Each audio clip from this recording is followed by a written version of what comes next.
Can I ask you why you think Ms. Khan might lie like this, emerging from a meeting with you? Okay. I know something which she revealed to the Workers' Party disciplinary panel on the 29th of November, which is quite telling to me.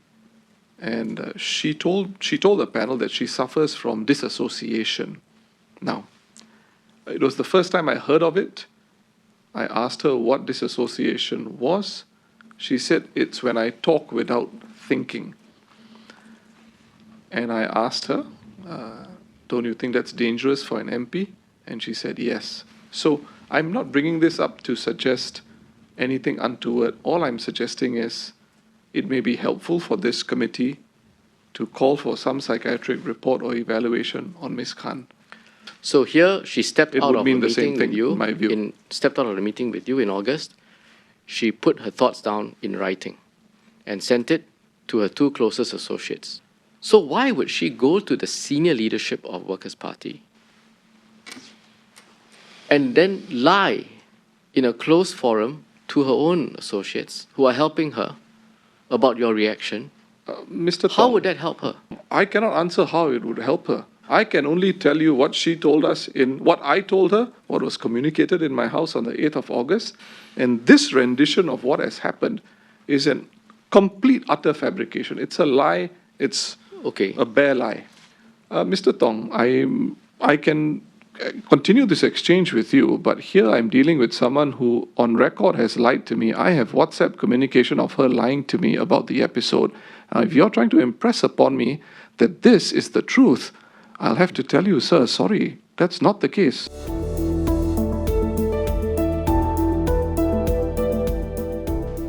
Can you answer this question? Did you tell Ms. Khan directly to tell the truth in Parliament? Or words to that effect?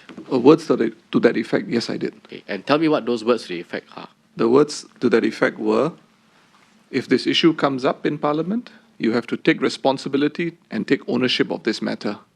Okay. And that you have to tell the truth. Did you say that? I don't believe I said you have to tell the truth, but that's what I meant when I told her you have to take ownership. So you did not say to her that you have to tell the truth? No, I did not. I look at this and I find it surprising that for someone with your experience, and I would say I've seen you with your force of conviction when you speak, when you make demands, when you set out your views clearly.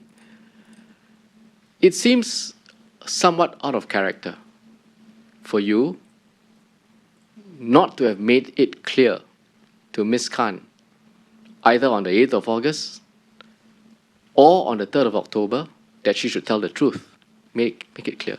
I made it? Sorry, go ahead. Or, well, in those words, okay? I know what you're going to say, but in those words.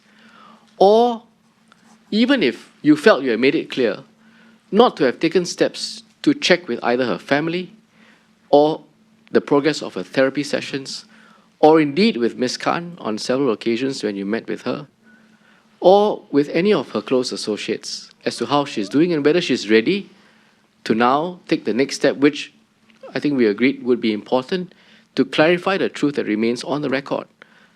Mr. Tong, with that in mind, can you offer us a reason? Mr. Tong, we're coming back to the evidence I've already given. I told her to speak to her parents. We will have to deal with this issue. And I told her that on the 8th of August. I also have given it in evidence a few times now that from there up to the 3rd of October, and in a different way on the 1st of October, I had communicated my view on what was the right thing to do. Now, I can't embellish or even attempt to want to embellish any further evidence I've already given, because that was the case. And I came to that judgment because here I'm dealing with someone who is telling me that she is suffering from a trauma of in the past. And I, in my view, thank you for those comments about my character, but in my assessment, this was somebody who needed time to deal with this problem. That was my view.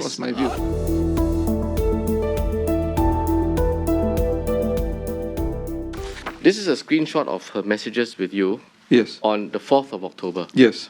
And you will see at 12:34, Yes. she says, "What should I do, Pritam?" Yes, I see that. So she has sent you this message whilst Minister Shanmugam was Yes. making his ministerial Yes. statement, right? Yes. You were present in chamber, and Yes, I obviously was. Ms. Khan was present in chamber. Why do you think she would send you this message? I didn't see the message. No, at the I point. know that. Yeah. You may say that, but my question is a different one. Okay. Why do you think she would send you this message? I can't read into her mind, but it may well be that she is fearful of coming out with the truth. At that point in time, according to your evidence, there was no doubt in your mind that she knew that should the matter come up for clarification, she would have to clarify Yeah. the truth, So, right? yeah, because I had told her to take ownership and responsibility. So in my mind, it would have been clear what the right thing to do was. Right. And she's being pressed Yes. to answer several questions. Yes. As I have pressed her before. Yes. Both by Minister Shanmugam and by the Speaker. Yes. And I suggest to you that she's looking at her phone to see if you would reply and what your direction would be. Why can't she be looking at her phone to look at the statement she has made and to see whether she has already answered the question that Minister has asked her on the phone? We wouldn't know. I can't rule it out, but Your guess is as good as mine. but my suggestion would not be an unreasonable one, right? I would reject it because we are trying to project our view onto what Raisa Khan's intentions are.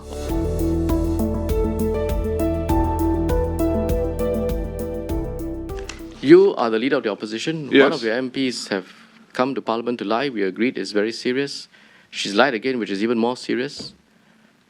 You have told her, made clear to her, that she was going to clarify in Parliament when it comes up. It has come up. She's repeated the lie. And your response is, "We'll speak after sitting. See you later." I fully expect her to be in tatters and crying again like how she was when she made the lie in the first place. Mr. Singh, that's also a speculation on your part. Yes, the same way you are speculating about No, human but- behavior and logic. No, but the difference between what you are saying and what I'm saying is that at 12:45, Yes. you could have asked to see her and decided for yourself whether she was indeed in tatters, as you put it. We had a major debate to get into, a FICA debate. I was speaking on that bill. That's where my mind was. I know that this has to be clarified in Parliament. The lie cannot stand. Let me. And so there is time for us to resolve that problem. I'll have to speak to her, confirm with her. Have you actually told your parents? What's the issue? So there was a Mr. lot Singh. of things to do because she did not tell the truth. So tell me one good reason why, after she stood up and repeated her lies, contrary to what you expected her to do, you did not tell her when you met her or ask her, why didn't she clarify and tell the truth? Give me one good reason. I will tell you what happened. No. I will not give you a good reason. I'll tell you exactly what happened because Singh, it's important Please answer my question. what the evidence was. Give me the reason, and then you can elaborate. She came to the yellow office. She again was in a distraught state. And I said, "What have you done?" And then she looks up at me with this dazed look in her eyes and says, "Perhaps there's another way. That is to tell the truth." And I look at her and I said, "But look at the choice you've made. You've made your choice." And from that moment, and then of course she completely starts to break down. And I say, "Anyway, good. We're going to talk about this," which is this point she's making about honesty. But as of sitting the next day, in fact, just a Yes. few hours after you meet Yes. with her, Yes. if I believe the 11 p.m. Right. discussion, at that stage, wouldn't it have been the normal, reasonable, and I would say proper thing to do? To take steps to have her tell the truth the very next day? My answer is no. Yes or no? No. And I'll explain why, if I may be permitted to. You can explain, but let me finish this line. Yes. And if you felt that there was any impediment, such as, in your words, something of immediate concern to you, whether her family members were aware, the natural thing for you to do on the 4th of October when you met her would be to ask, are your family members now aware? But you didn't ask. I did not ask, that's right. And there's a reason for that. She had 2 whole months to speak to her family members prior to the sitting on the 4th of October. And in my mind, the only reason why she did not come out with the truth was that she hadn't closed the loop with them. Now, if she has trouble closing the loop after 2 whole months, I have no confidence she can settle this issue in one day. She had not confronted her parents with the issue, and that because of that, she does not want to tell the truth. That was the only reason in my mind. Mr. Singh, with respect, I think that's, you see, you were confronting Ms. Khan on the 4th of October. The most important issue for you, precondition even for you, for her to come to Parliament to tell the truth, was whether her family members were aware or not. And you had her in front of you, and you don't ask her that question, and yet you come to this proceedings now, and you say, well, it must have been that her family members were not aware. That's my evidence. But I would suggest to you that that's quite incredible. That is incredible to you, but like I said, this is how it happened, and I am telling you exactly how it happened.